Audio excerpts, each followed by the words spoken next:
من اشتون في فيديو في القناه هنا واتعرض اتعرض مباشر، وانا في رايي ان هو ما زال موجود.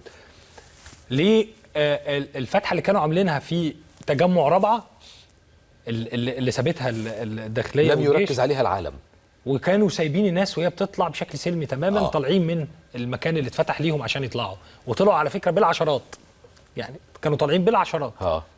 صحيح. وأون تي في كانت نقله المشهد ده على الهواء. يا رب لو الزملاء يقدروا يلحقوا يجيبوه لنا. يا ريت اللي هو الممر الامن اللي كان عند شارع الطيران لو انا فاكر صح. الممر الامن انا مش عارف في اي شارع، انما الممر الامن كان معمول وخرجوا منه بالعشرات يا يوسف، كانوا خارجين منه بالعشرات.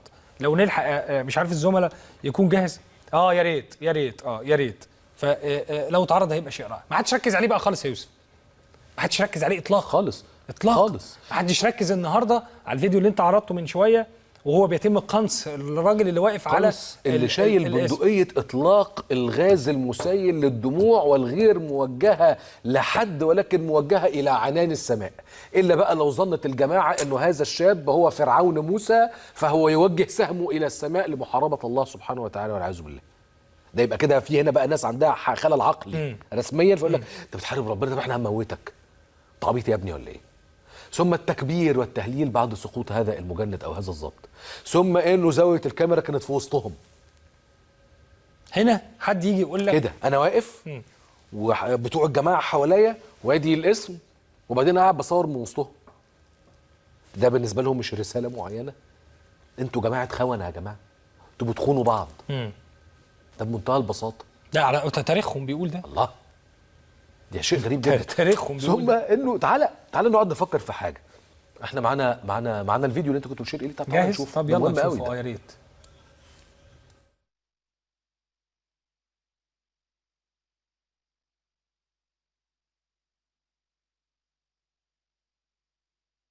هم خارجين، ده كان بقى بينقل على الهوا على اون تي في وقتها. بص في واحد بيقول انا جاي يقول لهم تاني، ومحدش راح عليه مثلا تاخد يلا او ضربه مثلا برصاص ولا حاجه. وبالعكس احنا عايزين ده، مش عايزين حد يضرب. كويس. انما خارج وبيقول انا هاجي لك تاني. وواحد خارج لهم بالخوذه ما حدش قال له بيه. واحد خارج لهم بالخوذه ما حدش جه ناحيته. اهو هذا المشهد ما ركزش عليه الاعلام الدولي، وما ركزش عليه اعلام الدول ولا الصادقه العظيمه، ولا ركز عليه التسع منظمات اللي عملوا البيان بتوعنا اللي هنا، البيان بتاع بيان المزايده.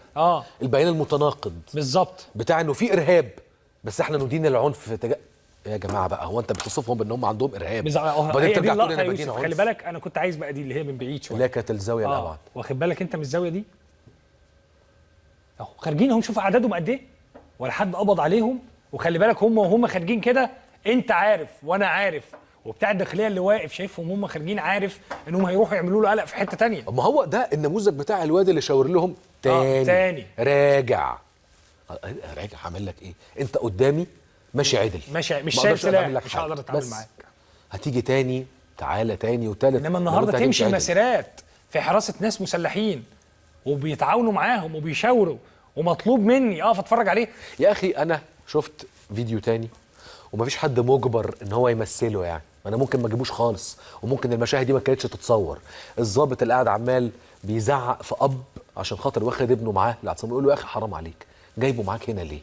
عايزه يتضرب، عايزه يتقتل، عايزه يتهان، حرام عليك. ولد عنده مثلا حوالي 10 11 12 سنه عمال بيعيط. ده يعرف يقرر مصيره. ده فيديو لو لقيناه برضه لازم نعرضه تاني.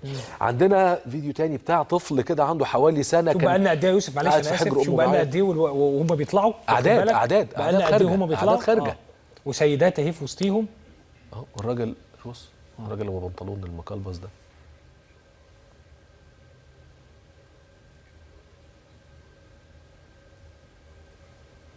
يا عم، ده مخرج لهم النقل بتاعهم اللي عليهم المنصه المتحركه اللي عليه الميكروفونات. مش وخد بالك انه الميكروفونات والسماعات مش متكسره.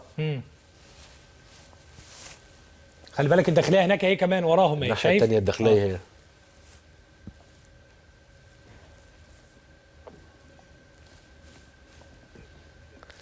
خروج يعني وهدوء، وبيبصوا للكاميرا وعارف انه بيتصور، وشايف الداخليه حواليه.